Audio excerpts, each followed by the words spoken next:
Welcome to the Gravity Well podcast. I am your host, Jenny Yeremy. Here you break down heavy ideas with me to understand their complexities and connections. Our mission is to work through dilemmas together in conversation and process. I acknowledge that I live on the traditional territory of Treaty 7 and Métis Districts 5 and 6. The treaties and self-governance agreements established by Indigenous peoples were created to honor the laws of the land, maintain balance with nature by giving back, and uphold reciprocal relationships. This knowledge and intention are what guide the Gravity Well conversation.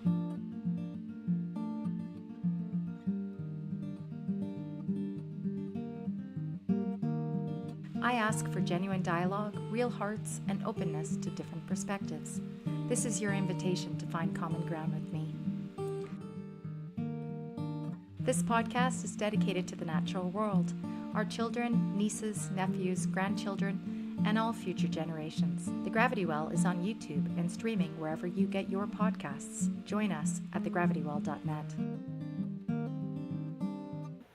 Welcome. I'm really excited to have Bob join me with three other guests today, which I'll get into in a second. This is still in the first half of season 2. If you're a subscriber, this is episode 14 of season 2. And it's also episode 6 of Bob Morrison and I's Water in Southern Alberta podcast mini-series. So this episode is going to cover dryland, irrigated, and rangeland farming. We have three guests today. Dwight Popowich is a dryland farmer in Two Hills in the Red Deer Basin and is the chair of the Polluter Pay Federation, which I am a part. And so Dwight has been on the show before talking about liabilities last year. And then Julian is an irrigation farmer in the Enchant region in the Bow Basin and is a city firefighter. So that's how my husband actually introduced Julian to me 2023. He said, you need to learn about rural Alberta and you need to learn about farming. So and I was saying to Julian, that's what I've been doing ever since, basically. So yeah, he was right. And then lastly, John Smith, is a rancher in the MD of Ranchlands and Willow Creek. He straddles both and is a fellow defender of clean water. So John and I have met at many protests against the coal mining proposals in Eastern Slopes. Really pleased to have all of you guys here. So why are we doing this? Just quickly for your background.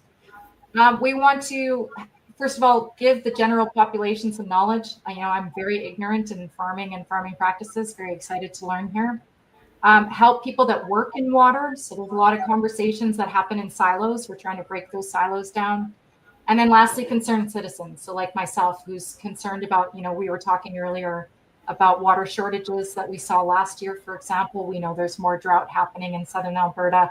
The Milk River Irrigation District is shut down for the year, for example. There's a lot of things happening in water that is impacting your work, and we're excited to hear about it. So that's in the area of stewardship. We also had some conversations around irrigation history and then also the environment. So a few conversations in there. And then in the fall, we're going to reconvene and talk about the future. Where are we headed in Alberta with water, and how can we help people do more to get involved?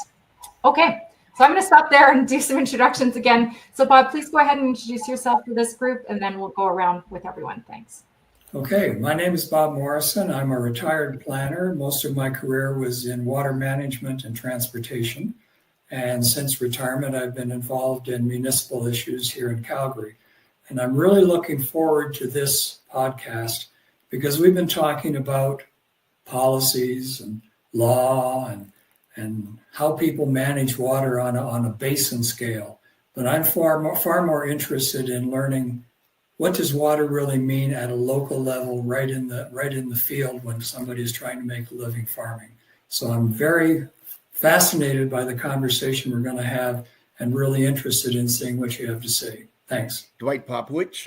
I live in the Two Hills area, which is just east central, I guess, Alberta is what we call ourselves here, the gateway to Lakeland. I've lived on 75 acres of land just south of Two Hills here, and we only have 50 acres of alfalfa on it. We never bought this property to farm it, so to speak. We bought it for recreation purposes, and it happened to have 50 cultivated acres, which I continued to use. Rented it out for a couple of years and then started farming it ourselves, actually, is what we did. And now we've turned it all into alfalfa because I'm retired. And actually, I've joined with my neighbors who've done the same thing because they're all retired. And we've made one huge field out of it, out of our 3 fields, joined because they're all touching together. And we farm it all together now. We have one of my neighbor's sons who has stayed on the farm and actually wanted to farm, which these days is kind of unusual. We lose a lot of our youth to the cities, eh?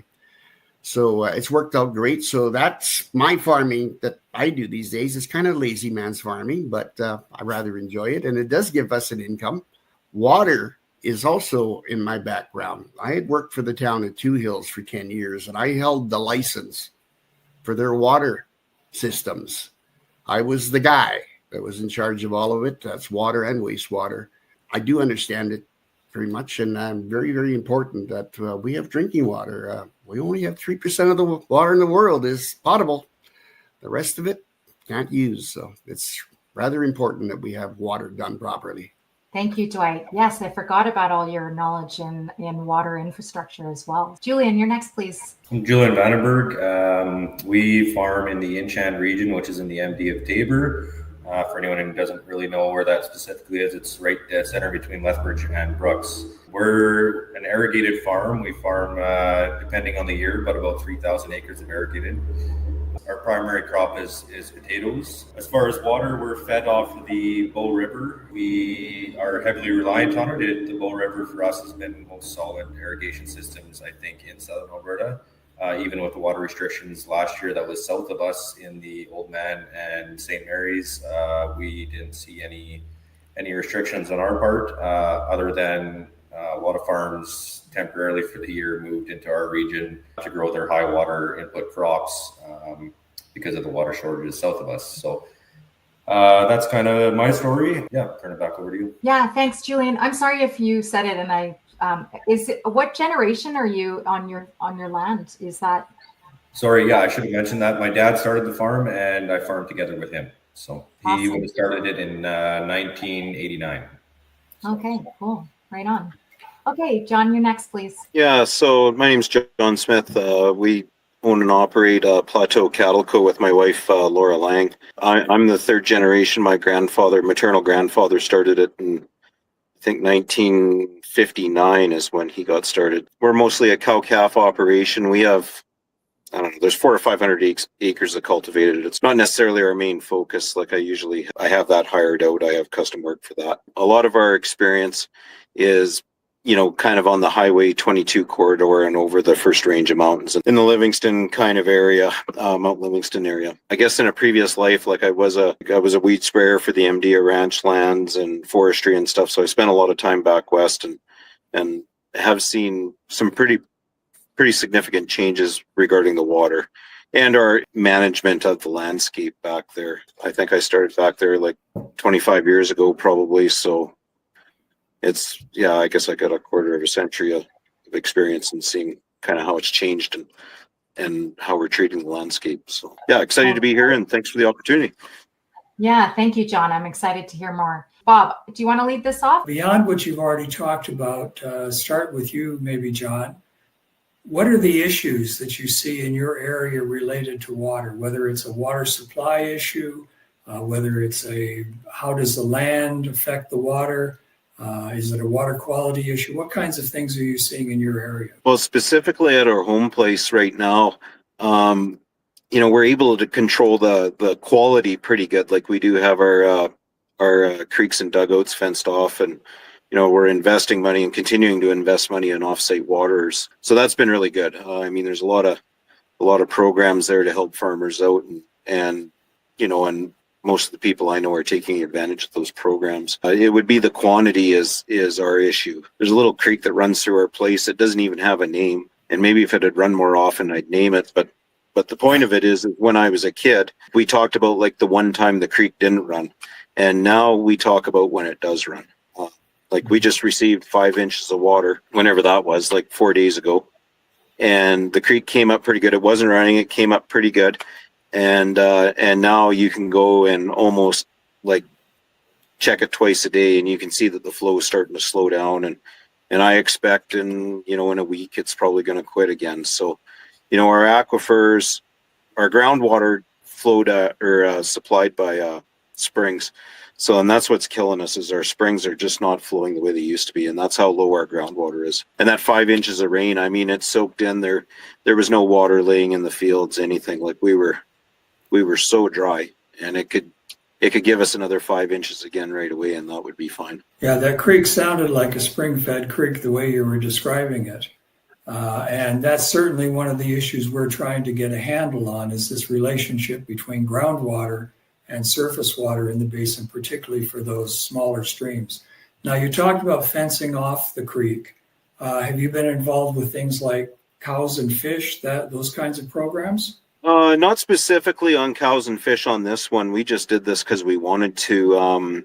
But our offsite watering things, like we participated in the Western Grant and had a couple winter things subsidized, I guess. Actually, the next one we're doing through CAP, Canadian Agricultural Partnerships, has a program where they'll cover 50% of an offsite watering system up to 10 grand. So that's good. So we're going to do that next. I know there's other ones like OFCAF, ARDAR.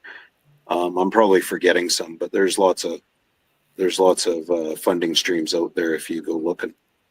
So you've been using dugouts, if I can use that term. Is that what you're looking at in terms of off stream? Yeah. So our little creek flows through, and then my grandfather, he dug 3 dugouts, kind of spread out through the place. Like the place is kind of a couple miles long, so he kind of spaced these dugouts where he thought best, and the creek could run into him and then run out and carry on into the neighbors. So we've fenced it all off, fenced the dugout off, and then wherever appropriate and where it works for our management, we'll spot a tank and do a solar powered pump, and I can see the cattle like it far better, right? Like they're going to do better when they have clean fresh water. Right.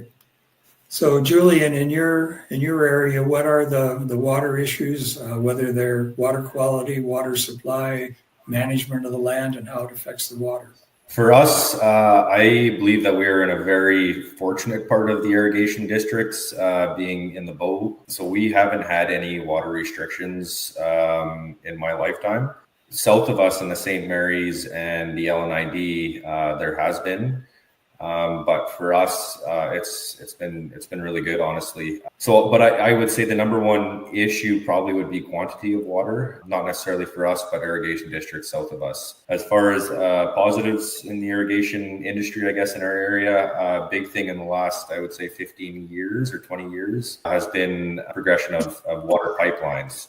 As a kid, we always got our water through irrigation ditches, which had lots of problems in and of themselves, lots of leakage, stuff like that. And now with everything through pipelines, I feel it's become very efficient that way and very convenient for us. I mean, it's like opening the tap and we have water. Sorry, John, it sounds like that's not the case for you, but that is how it is here. So yeah, pipelines have been a big improvement, haven't they? They sure have, yep. Now, has that been something you've had to pay for, or is it something the district has to pay for? How have those things been financed?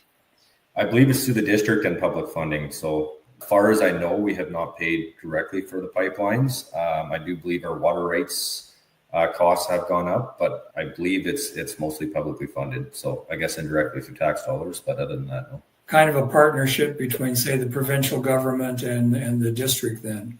Correct. Yeah, I do believe it's one of the best uses of public funds that we've seen in our area. Well, and the thing that we found in our first podcast, that irrigation may not be economic on its own, but it certainly provides a lot of economic development opportunities in terms of maintaining a secure water supply for people.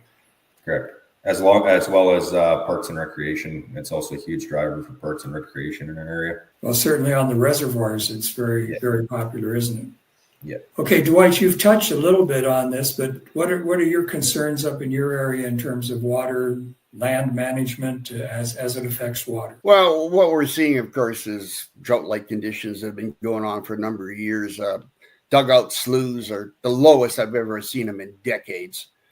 They just don't seem that depend so much on runoff, and we don't get the snow that we've been getting in the wintertime to get that spring runoff to fill these things.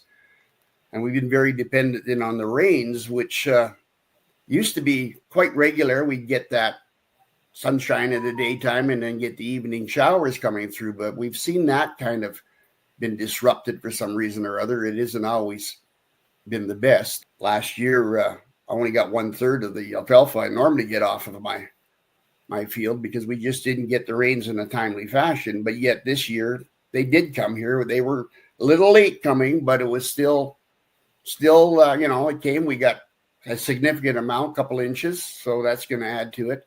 Alfalfa is deep rooted, so it goes down quite a ways. But what we're seeing is the water table is lower. And the area that we're in, we sit on one of the largest salt beds in the world right under us. And if you get down any lower than, say, 200 feet into the ground for a well, you've hit the salt beds. So we can't go lower when the water table starts going down because you start ending up with issues of the quality of the water. The sodium is just too high. Matter of fact, the town of Two Hills used to run well water. They had 5 wells that they ran to supply the town. They had to shut it down because of salt. Yeah, the good supply, but the salt was off the table. It was doctors would recommend anybody with high blood pressure not to drink the water locally. We treated it, but just couldn't take enough salt out of it. So now they get City of Edmonton water, which brings up another issue in my mind is we have the city EPCOR supplying all these towns going out for hundreds of miles now. We saw what happens in Calgary when part of the main water suppliers go down. And so it's always an issue out here too. We worry about that. Farming wise, like you say, we're very dependent on the rains. If we need sprayer water, we will be going to the towns and we use that clean water there. And I think frackers are starting to use some of our water too. It's what I'm starting to see because there's no dugouts. There's nothing to really suck it out of, no sloughs. So they have to get it somewhere. Yeah, it's going to become a challenge as the demand gets higher. And if we don't start getting some of this drought conditions change, which I just can't see it changing with what we're seeing going on, it's going to be a struggle as we go forward. And here we don't have any other options, right? We don't have pipelines bringing water in. So I don't know what they're going to do there. Like you said, the only irrigation I've ever seen in my life in this area was we had a guy who was a sod farmer. And for his sod, he would irrigate some of that. But that was it. That's the only irrigation. And now he sold that out and there's nothing there anymore anyway. So guys just don't do it here. I think it's the cost, of course. And getting rights these days, it becomes an issue getting water rights. So that's where we're at. You've got to have a body of water that you can tap into that, as you said about the groundwater, that's going to be reliable and not come with some extra benefits like salt. Wow, exactly. And if you're running cattle up in this area, you need you got to have wells or dugouts. The wells have to supplement those dugouts because you're not getting filled up from rain or runoff from the springs. So it becomes a concern when you start seeing the drop in that in the water table itself. We know it's much lower than it usually is. So are you on a well or on town water? I'm on a well. On a well. Yeah. Okay. But your town is on city water. It's now on city water. And matter of fact, when I think of just about every community within our county is now on city water. Yeah, you and I were talking about this in a prior conversation. And one of the conversations was around Wabamun Lake, for example, when that contamination happened from the train derailment. Now those communities are also piped into Edmonton. So to your point about pipelines, I'm been in Edmonton and Calgary my whole life. Aside from our cottage, I am so used to piping, like not even thinking about water coming to me. Yeah. And I think this is the blindness we have with water, which has come up in some of our other conversations, is we really don't understand if something fails, where are we getting our second source from, is what you're describing, Dwight, right? Well, exactly. And the other thing is when they put the pipeline in, yes, you're supplying the towns and that, but you're not supplying the agricultural community, which is a big user. There's no way that EPCOR would be able to do both. There's just absolutely no way. The plant's not big enough. They couldn't produce that much. yeah, we got a pipeline coming to these communities, but is it going to help agriculture? Because if we start lining up with our trucks to fill them up for our agricultural needs, it's going to put a big demand. There's a big difference in the size of pipe for irrigation versus supplying a municipality. Yeah. Well, and I think if we could start talking about what water use looks like for you, just what does it look like for each of you? Like Dwight, I'm imagining, as somebody who lives in the city and doesn't really do this work, that you have to look at the weather forecast and predict when you're planting and all sorts of things around this. A little bit. I mean, you plant in the spring and you hope that you get the rains when you get the rains. I mean, that's the plan. And it's always been the plan for years and years and years. When you don't have irrigation, nothing to back it up, Mother Nature is what you have to depend on. And you hope that you get the rains in a timely fashion. Like I said, last year, my neighbors were getting it. They did well, actually. But I didn't, because I didn't get the rains. And that's just the luck of the draw for that 1 year. But normally we get enough rain to make it work, and it's okay. But like I'm saying, we're seeing when you need the backup, because we see these stretches where we're getting these heat waves now that go on for a few weeks.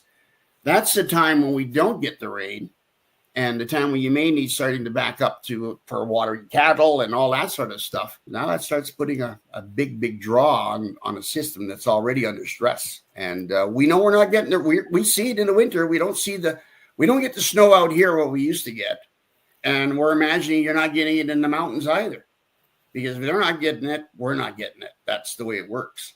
The weather patterns move from west to east. And so we're dependent on what's happening in those mountain ranges very much. Yeah. Can you speak a little bit about your planning, John? Like, I understand you're at the mercy of Mother Nature, but is there any changes or anything you're seeing in terms of planning, timing, or otherwise that matters with respect to water?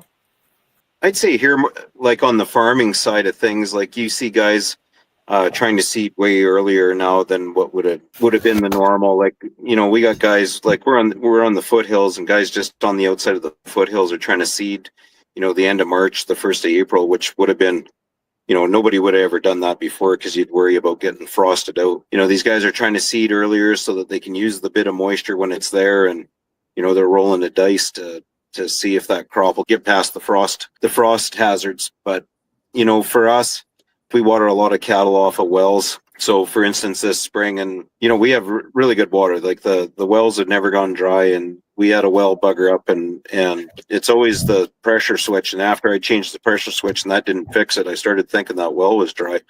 And that was the first thought that came to my head. It turns out that wasn't it. It was another issue. But so, and then that makes me think about the irrigation, like the Vandenbergs. Like there's a Vandenberg hay farm. I'm not sure if they're related or not, but us cow-calf guys, I can see when it's dry like this and we're not getting production. Like I put the cows in on my own hay fields. They're only rated at 1,000 pounds an acre, and it's not worth cutting. So we grazed it, and that's where irrigation is going to provide a good service for the cow-calf guy. Is we need somebody to grow a bit of forage for us and some hay. So we might as well let the guys with the best technology do it, I think.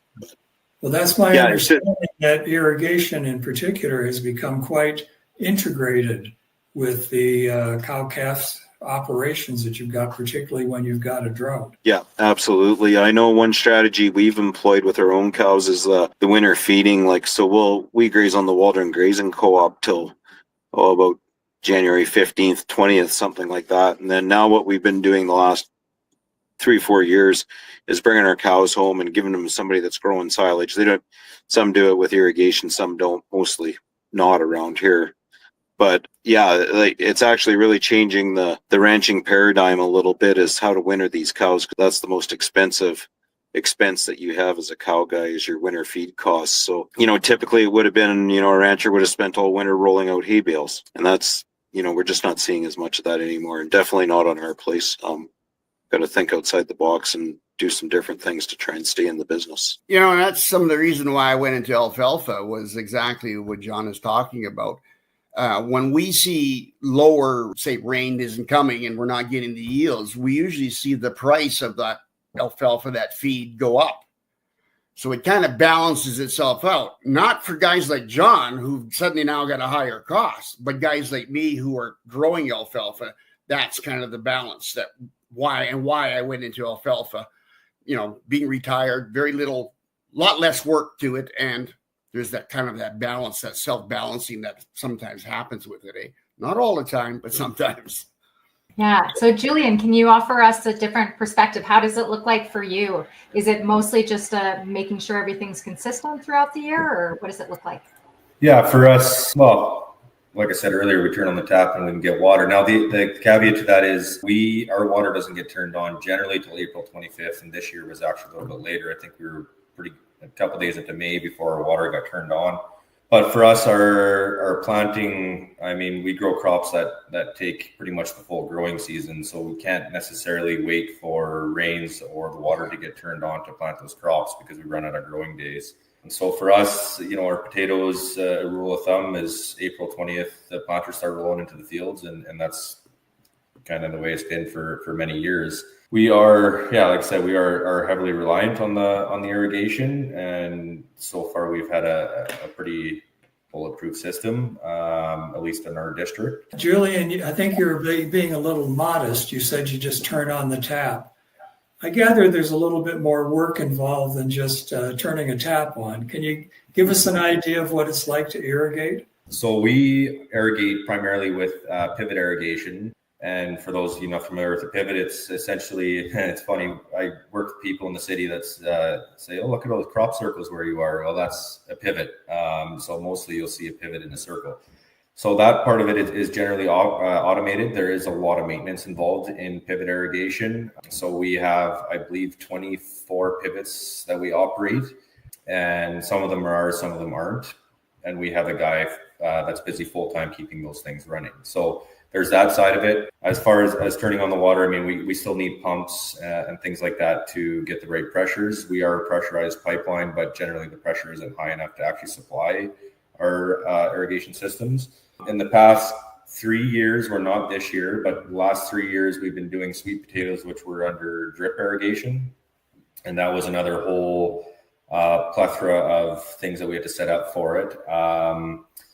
Drip irrigation is nice once you get it set up, but setting it up takes a lot of labor. And then there's, we've actually, one of our biggest problems was we had gophers and they would eat the drip tape and you would have holes everywhere. So that was a concern with that, but we're no longer doing sweet potatoes. We thought it would be a high value crop, and it was, but just on the input side, not on what we were getting out of it. So yeah, I hope that kind of answered. Well, and it taps into something that was mentioned in our conversation about irrigation with Shannon Stunnan-Boer when she was talking about, as Dwight was saying, some farmers in Saskatchewan have opted out of irrigation because of all of the inputs to get you to those cash crops can potentially outweigh the benefit of not trying in some cases, again, depending on the area. But when you've had something readily available, it's probably a very different conversation. For us, like we grow primarily potatoes as our main crop, and then we do seed canola, a little bit of parsnips, and some grain to fill the rotation. But the reason I list the crops is those are generally, except for the grain, those are generally pretty high value crops, which you need high value crops on irrigated farmland, especially these days. I mean, I don't know if you guys track what land values are doing out our way, but they have gone up extremely high in the last few years, to the point that no one starting a farm could buy land. So that is why we grow higher value crops. Of course, our inputs are a lot higher too. And our storage concerns as well for the potatoes. So we have to, of course, store all the crop that we get off, right? And we're actually shipping out today. We're shipping to one of our processing plants, but that's another thing that comes with high value crops is high value storage. Right. Yeah, you were describing this to me when I met with you that time. The how you have to store and be prepared to move your product through in a way that you get the right prices, but you're also the quality stays high. All of those components Correct. to it as well, right? Okay, Yeah, good. and we wash and pack as well. So a lot of the potatoes that you see all the potatoes you see in the store in bags are washed. So we wash a good chunk of those that you would see. But yeah, that also requires water, which we feed off of. We have a pond on site that we fill, and then we treat the water as it comes out because we have many pretty stringent food safety regulations that we have to follow for doing that. So. Right. Yeah, I can only imagine, the inputs to that. Okay, can we talk a little bit about the changes? You tapped into something, both Dwight and Julian, about potentially the number of farmers. Like Julian, you were just describing land prices going up.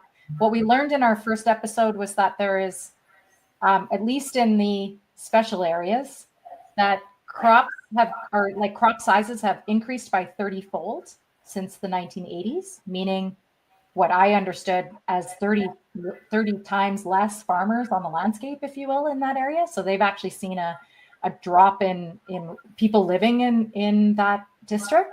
So I'm curious, can you guys talk a little bit about those changes? Dwight, you touched on it first already, so maybe if you wouldn't mind starting us off there.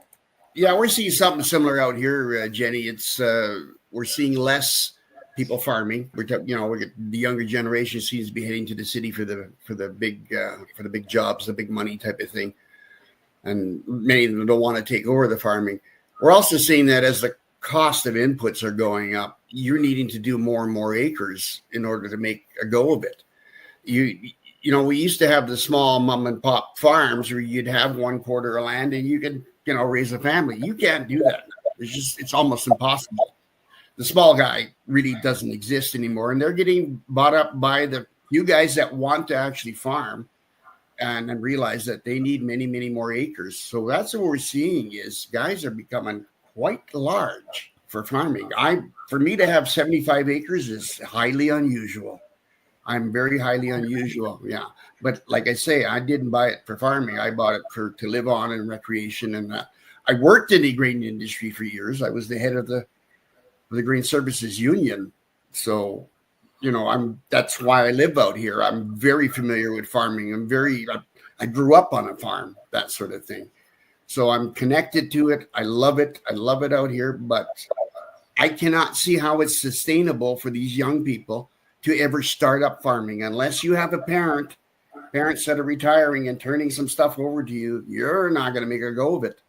You can't afford it. Our prices of land it's going up too. Of course, it depends on the soil itself, what grade it's at, but we're seeing $1,500 for an acre for some of the farmland, which is crazy. I bought my place 25 years ago. We paid $104,000 for the 75 acres with a house and all these buildings on it and whatnot. And now it's $500,000 is what it's worth just from the property. Gotcha. Thank you, Dwight. John, can you offer some thoughts with respect to that? I know in the songs we heard in Fort McLeod, there were some comments around succession planning in the music. So I'm just curious, can you offer some comments around what you're seeing? To go to Dwight's point, it's the same thing here. Like, it would be extremely difficult for a young person or couple to begin ranching. Our land prices, I'm actually jealous of Dwight's land prices. Ours are probably double that or a little bit more, probably closer to $4,000 an acre. And there's just, even if they wanted to, I don't know how they would ever get a loan from the bank. You would have to have a down payment so big that they, just why would you do it? You'd have to be a masochist, really. It's the same thing out here. The little guys, some of it's our young people aren't coming back because for a long time in farming and ranching, there wasn't a lot of money in it. Farming has enjoyed a little bit of a boom previous to the one that ranching's having right now. So that kind of helped maybe bring some young people back there. We'll let Julian speak to that. But the ranches, you got to be born into it, really, or maybe have a relationship with an old guy that's retiring. I forget the median age of farmers in Alberta, but I think it's over 65. So yeah, it's the same with ranching. There's a ton of the older generation kind of hanging on, and it's one of those that's kind of odd because you'll be sitting on probably millions of dollars worth of wealth, but because you've struggled your whole life, you didn't have the opportunity to save all the money that you wanted to save to retire, right? So, my mom and dad enjoyed a reasonable retirement, but there was no lavish villas in Spain or anything like that. Like, they just barely made it, and they sacrificed to make sure that Laura and I could have a shot at it. And then, still a little bit younger, but we're going to have the same decision to make as try and figure out how we can get enough money squirreled away to retire and hopefully roll this thing one more time. And then that goes to government policy. Like, if you get government screwing around with taxes and estate planning, that's That's a really big deal for us in agriculture, like huge. Right. Yep. Right. Yeah, I've heard that conversation come up before. Yeah. Okay, Julian. Yes, a younger perspective for us, please. Yeah, if I were today to go in on my own and buy a farm, it would be 100% impossible. Land prices here, and keep in mind this is irrigated, but I think I just did a rough estimate on a quarter that I heard sold the other day, and we're, I think, $22,000 an acre. It's impossible to buy 1 quarter of land, and you can't even make a go of it on 1 quarter of land. You could if you had very high value crops, but with that comes very high value equipment that you need to purchase as well, and storages and the whole thing. So I'm fortunate that my father is involved with it. It's not getting handed to me by any means, but it's giving me an opportunity that, I would be able to start up on my own. So I would say for young farmers or for young people in general, I'm in a very fortunate category that I have a dad that has a successful farming operation, or that we have a successful farming operation, and that we have worked out a plan that can get me involved in it. For the average young person, that is not possible. It's just the amount of money to buy a quarter of land. I mean, that's $3.5 million for a quarter of land, where you're going to get a down payment to even buy 1 quarter, never mind, a couple to make it worth it. And then all the equipment costs on top of that, plus your operating costs. It's a lot of money. So I'm in a fortunate position, but I can see the industry. Actually, I've thought about this for a while. I think the industry is going to go to, you see it in a lot of, Midwestern United States, where there's a lot of now corporate farming. I think that's going to happen here as well. We see it, everyone here has mentioned how farms have gotten bigger and bigger. Part of that reason is we've got a lot of foreign investment into farming in our area, and we're seeing more and more corporate farming. We farm on 3,000 acres, and we're considered to be a pretty, small to medium farm. So, I guess that's kind of my perspective on it. Yeah. Julian, I'm just curious because you grew up out there. Can you speak to your neighbors? Like, are your friends like what's described? And I've certainly seen it, gone into the city to work for industries or other things rather than try to pick up where their parents have left off? Yeah, I guess it depends on the friends. Some of them weren't motivated to work on a farm. A lot of them aren't. And I think that had to do, and I think maybe Dwight or John had mentioned it earlier, farming had a real bad rap, especially in the 90s. It was real tough to make a go of it. So a lot of people born, so probably a couple years older than me, but were kind of coached not to farm and to go to the city and get jobs there. Now farming, I would say in the last 20 years turned around, and especially irrigated farming has done quite well. I guess farming requires a lot of effort and a lot of work, and a lot of people like the Monday to Friday 8 to 5 jobs, which I guess I can see the appeal to, but it's not for everyone anymore, and there's just a lot of options out there. But as far as my friends go, I would say they are not necessarily farming on their parents' operation, but a lot of them have started businesses related to farming. So in our area, agriculture is the primary economic driver. And with that comes, I got a couple of buddies that have machine shops and welding shops and mechanic shops and stuff like that. Everything to do with irrigated is high inputs, which means lots of equipment, which means lots of work for those guys. So there's lots of business opportunities around farming. Being directly involved in a farm is a different story, I would say. Yeah, thank you. That's fantastic. Okay, Bob, I've hogged the conversation. In terms of making this work from a community point of view, where it'd be nice to have the corporate guys come in and be part of the community. But Dwight, you've been involved in banking in your previous life. What kind of solutions do we have out there that would potentially make this better from a community point of view in terms of keeping people on the land as opposed to going to these major corporations? That's a darn good question. What I'm seeing out here is this is something that we really haven't talked about. The stress of farming. It's a big issue. Right. We're losing farmers who are taking their own lives because of the stress in my area. I've lost 2 friends in the last couple of years, and it's just, I see it. And I look at these guys that, because they're having to go to this more and more acres to make ends meet, The snow is flying and they're still combining, for crying out loud. I mean, we never used to have to do that kind of stuff. I'd rented for a couple of years. We thought we'd just try renting it out. So we rented to one of the bigger guys in the area. He went under. He never finished off because he couldn't get his crops off the one.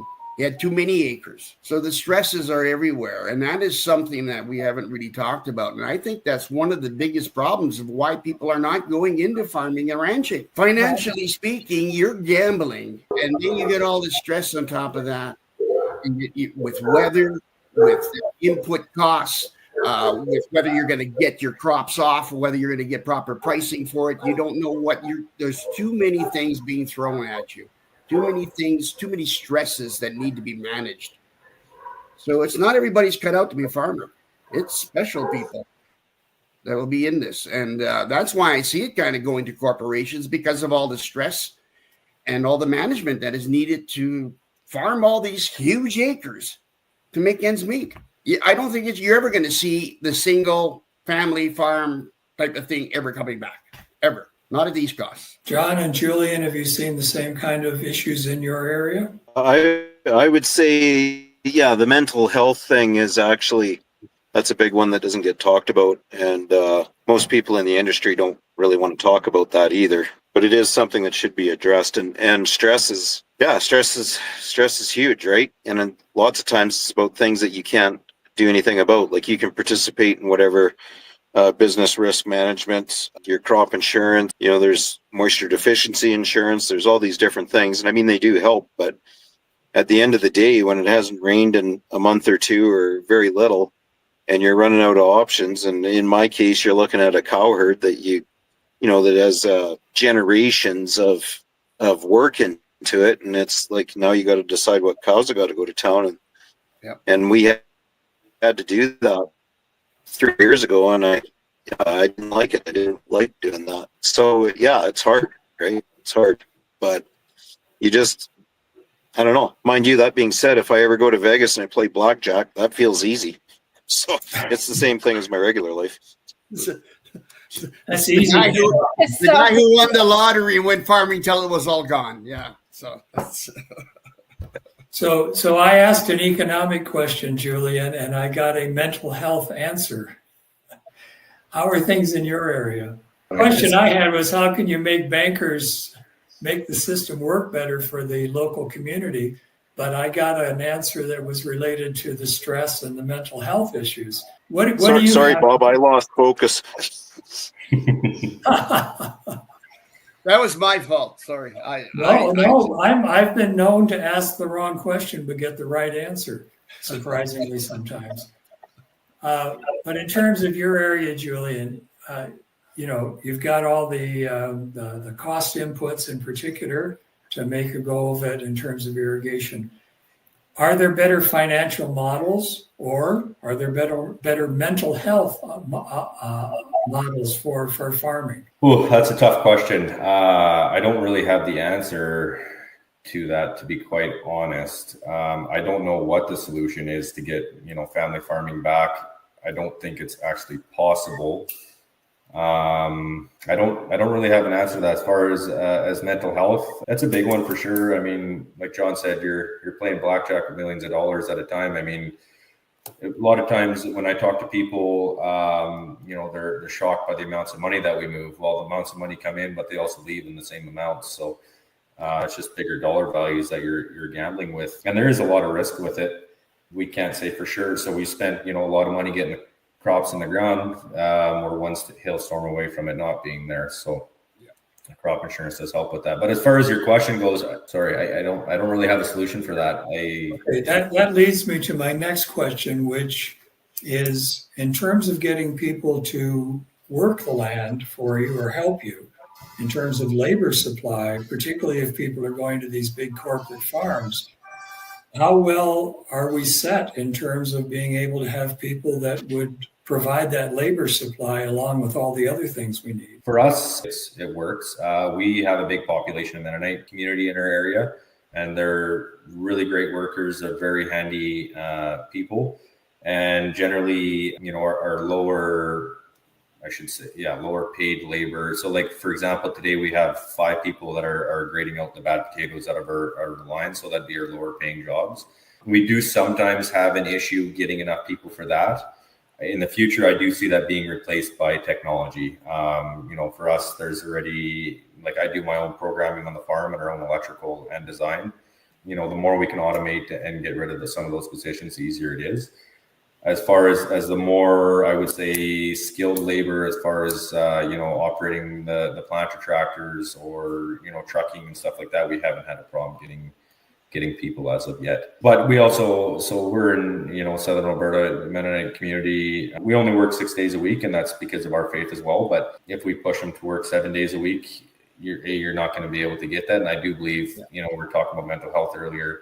So like I said, we only operate 6 days a week, and I see our neighbors running, 7 days a week for 4 or 5 weeks straight. That's not healthy either, right? There has to be a break in between there. So, okay, John, what have you seen in terms of labor supply? Like in our instance, like we're a smaller cow-calf thing, so we'll sometimes get some seasonal help. That's never been an issue getting that, but I do think Julian's right on. Like, technology is really going to change things going forward. Like we're already talking about swarms of sprayer drones. I can see where most of that planting equipment will probably go autonomous. And the same with the cow-calf thing. Like we're working on, or the technology is just becoming available now for these virtual fence collars and remote monitoring of your cattle. So I don't think the labor is going to be a problem going forward. You're going to need maybe 20% of the labor that you did need, and it's going to need to be skilled to be able to run the systems to, run 4 combines at a time, or, analyze the health of 500 head of cows. That's the way I see that going. I just want to go back to your economic question, because I did get sidetracked there quick too. And I think if there was a little bit of a directive, at least this was my experience with banks, there was 2 or 3 different branches in our hometown, and it would seem like one bank would be a little bit pro-agriculture, so you'd see most of your farmers and ranchers there, and maybe another one kind of wasn't, and they'd kind of roll around and take turns, and there was times that you could kind of work with the bank and not work with it. And now, I don't know what it's like for you guys, but like, honestly, the bank in town's useless, as we know. You go in, you give your paperwork, whatever, and it's always got to go to Toronto or wherever. So I think if there was a little bit more on the lending side, some help and direction with the banking industry, it would help slow down the bleed anyways, would be my thought. Yeah, John, on that, we experienced a similar thing about 15 years ago or so, and we have turned away from charter banks because of that. Long story short, they called in our loans and gave us 60 days. And we were really close to going under because of that. So we no longer deal with charter banks because of exactly that reason. Everything has to get approved through Toronto. Whereas, with a credit union now and ATB, that way is really good as well. But it's a lot more local. When you need something, you go to the bank and you talk to someone who's actually in charge of it. Yeah, I was just going to mention, that ATB, and that's why it exists, okay, is to be helping farmers in Alberta. And unfortunately, what they've done is they've kind of slid towards the oil and gas sector more than they do the agricultural sector. And to me, that saddens me, because that is why ATB exists, was to help us guys out in rural Alberta, because the big banks, if they weren't ignoring our communities in the first place, they were ignoring agriculture, even if they were out here. It's a little disappointing to see the mandate for ATB to kind of gone more to oil and gas. I know that they do still have programs for agriculture. I work quite closely with my local banker because I'm an ex-banker and work for ATB. She's always wanted to chat with me about stuff. And also because of my position in the Polluter Pay Federation, she's always talking about what's going on with banks and mortgages for land. And this is something we're also seeing, where mortgages are being affected now because the reclamation certificates aren't being trusted. The banks aren't trusting the AER. So, it's those kinds of issues. The banks are well aware of what's going on, but they need to work with us a little closer instead of costing us money. And then we need the government to step in here and start taking us seriously. Agriculture is a big part of Alberta, a huge part of our economy. And yet, it's kind of, Well, and not just for Alberta, but for Canada. Like, this is a massive role that's played for the country here that we talk about very casually. So thank you so much. I think it's been fascinating to hear the similarities. I went to a watershed council meeting just outside of Red Deer, and they had somebody speak to mental health issues in farming at that event. And the recommendation, like, I was listening for what are the recommendations, right? Because they were talking about precisely what you guys described, more suicides and stress for farmers.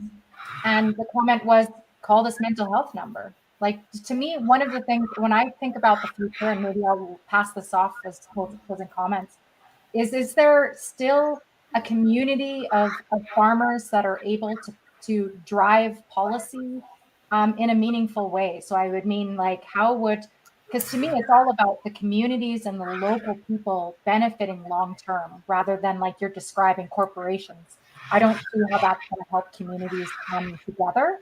So anyway, those are my closing thoughts, and I'm just curious from your perspective how we might, again, thinking about community growth and about how you guys can build that security and safety and what you're doing in your farms. I guess I'm trying to figure out how to stitch that back together, or if that is already there and I'm ignorant to it. Okay, those are lots of words. So the question in there was, what sort of community building are you doing together with other farmers to make sure that you're helping drive decision making? I'll leave it there. Well, Jenny, you know what I've been going through for the last 8 years with the Polluter Pay Federation and trying to get landowners to kind of come on board a little bit more with oil and gas and hosting it. And we're notoriously independent landowners. That's what we are. We really love our independence. That is why we're out here. This gives us this sense of freedom, and so it's pretty hard. It's like herding chickens when it comes to landowners, trying to get them together to do the same voice sometimes. But you are absolutely right. I mean, I'm going to be starting some town hall meetings. It's going to be around a mature asset strategy. We're going to start that. But I think we need to be hearing more and more of that on some of the other things that are going on in agriculture, and start getting everybody together to be that one voice. Because we're starting to see in the Polluter Pay Federation that one voice is actually starting to have some effect on government. They're actually starting to listen, and maybe, I don't know if it's really willing to change policy yet, but they are listening to us. They are hearing us. We are making enough noise for them to at least start listening before it seems like they're always ignoring us. So I think we need to do the same thing here with some of the other issues we have in agriculture. Water, one of them, the stress end of it, financing, all of that. These are all important, because agriculture, if you don't have agriculture, what have you got, folks? What have you got? Nothing. So, no kidding. Thanks, Dwight. That was awesome.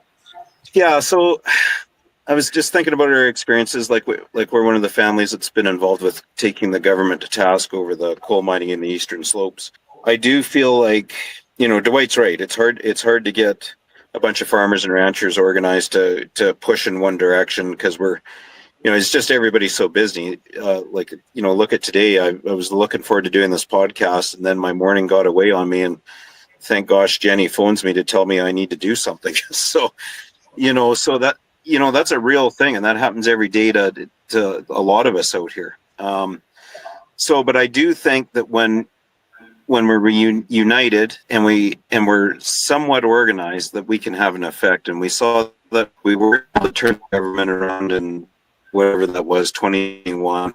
We had Sonia Savage right on TV recognize that they made a mistake and reversed a decision. Now why we're revisiting it again is unclear to me, but anyways, we're organized again. And I think, as we had the town hall in Fort McLeod, and I understand there's another one on the 2nd in Okotoks. I'll be there. Yeah, I unfortunately got to take our cows to the mountains that day. I had the trucks booked even before I organized that, and I got to get these freaking cows out of my hair. So anyways, but I really hope that will be well attended, because that's the only thing government fears is bad press and not getting elected. That's That's honestly all they care about. And Yeah. for us, we've always said it's nonpartisan. It's not left, right. It's right, wrong. It's just, this is the beast that you got to work with. So I'm really hoping that we get a great turnout, and I really hope that, you know, all the people in the agricultural areas that have supported us continue to support us, and actually continue to educate their neighbors, because that's something we're still amazed that we find that people don't understand actually what the crux of the issue is. So it's, you know, education is still important, and that's something every farmer can do. Like I'm sure Julian and Dwight, they have that happen. When I run into somebody that is from the city and finds out that we ranch, there's nobody jumping down my throat saying, you know, what are your cows doing near the water, or are they belching methane? They're so enamored and excited to learn what we do and how we do it.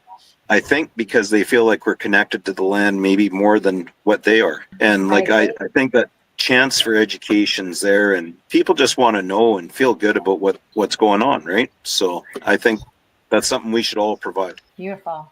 Okay, Julian? Yeah, I think I'll piggyback off John a little bit there. I think as far as, you know, getting together as farmers, it's going to be pretty tough until you have a issue that everyone can unite behind. I think Dwight mentioned earlier as well, but a lot of times we're in our own little world here. You know, we got neighbors all around us on every side, and I can't think of one that I actually talk to other than, you know, pulling up on the road and both of us rolling down our windows and having a chat. But so I would say the onus for mental health on farmers is to, you know, reach out to each other and talk to each other. I think all of us have been around long enough in the farming community to know that you look at your neighbor farm and you see, you know, things going on, and you can know either if they're doing well or not doing so well. I think that's pretty obvious from the road. So I think it's more just us reaching out to them.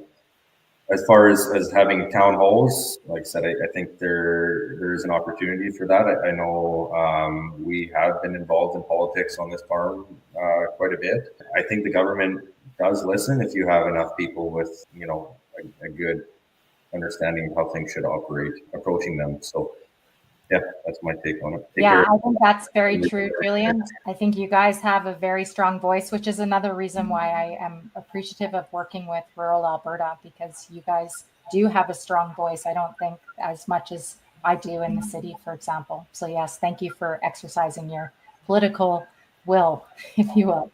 Bob, do you want to offer some closing thoughts or comments? Okay, but first you have to recognize that Julian is part of a community. It's by necessity, because he's part of the Bow River Irrigation District, which is really one of those, what would you call it, little democracies. They get to decide in one way or another how the district is going to operate. So there is a community. It just isn't necessarily your neighbor down the road. It's, you know, a much larger community than that. But in terms of closing comments, this has been a great conversation, very helpful. We've slid away from water, but for good reason, because water is connected to a whole bunch of other issues, the finances, as we've talked about, the mental health, the whole thing about community. So water isn't just about water, it's about a lot of other things. So thank you very much. I've really appreciated the privilege to be able to talk to the three of you today. Well said.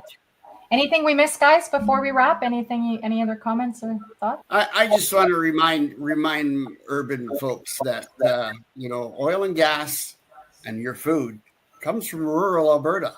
So just remind them of that, because it seems sometimes that they forget that. I believe you completely. Yes, the water blind world, and as Bob said, water's connected to all of us. So it all feeds into how we ignore where everything just comes to us so easily through pipes, as Julian described.